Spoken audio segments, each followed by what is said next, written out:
This is the Coin It Podcast, sponsored by coincosmo.com. I mean, what do you think? What do you make of the market now? I mean, the prices seem like they're inching up, and the great coins are going really quick. Like, you know, the really nice stuff is bringing a super premium price right now. You know, buying is become somewhat difficult, to say the least.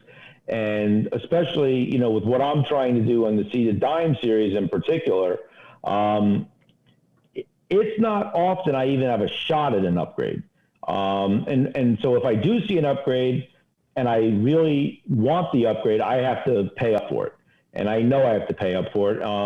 But then there are things that I think just slip through the cracks. And, you know, in relative terms, some coins are just not expensive for what they are. Now, it's expensive in terms of the dollars you're spending. But, you know, for example, I've ventured into the early proofs. And those are just difficult. Yeah. They are insanely rare. You know, really, in some cases,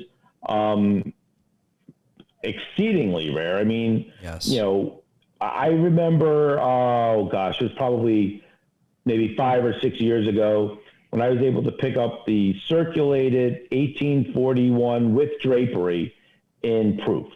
And that is, you know, at the time I bought the coin, it was the only one known in the hands of collectors. Now, there was the rumored to be a second one, which turned up in the Newman sale.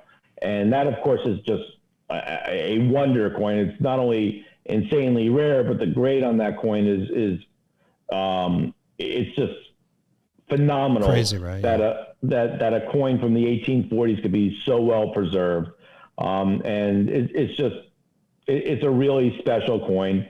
And, you know, what I had loved about that coin is I really started, you know, looking into the red books as a kid.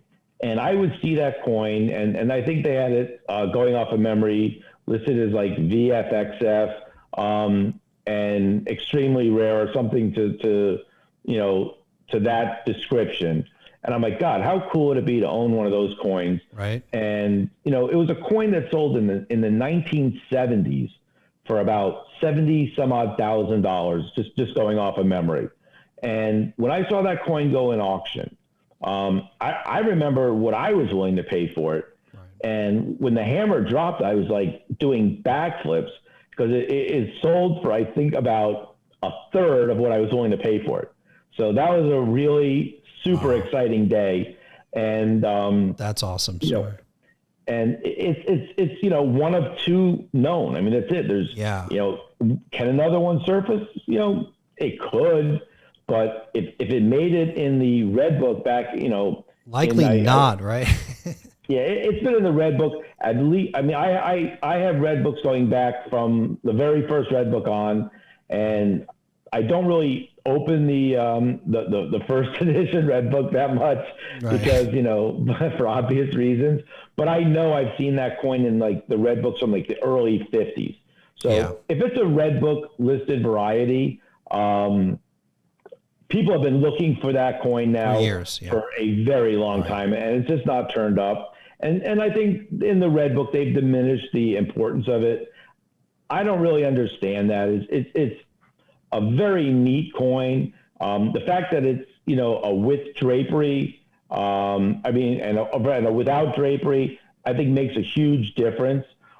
Just because, you know, if you think about it, you have the 40 with drapery and without drapery, and you have the 41 with drapery and without drapery.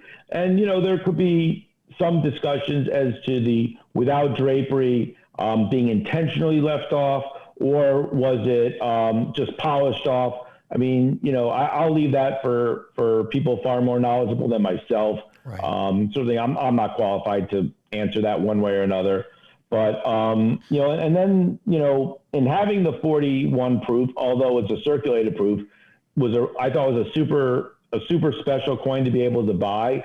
But then when the other proof came available, the 41 cameo, which was the other variety, I was like, wow, I remember seeing the coin go off once before, And I remember a dealer who had the coin, and I was fairly interested in it at the time, but I wasn't really focused on those proofs.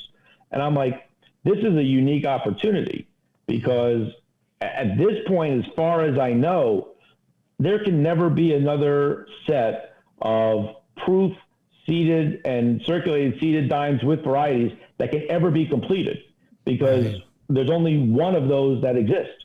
Yeah, and without that coin, that's it. You can't.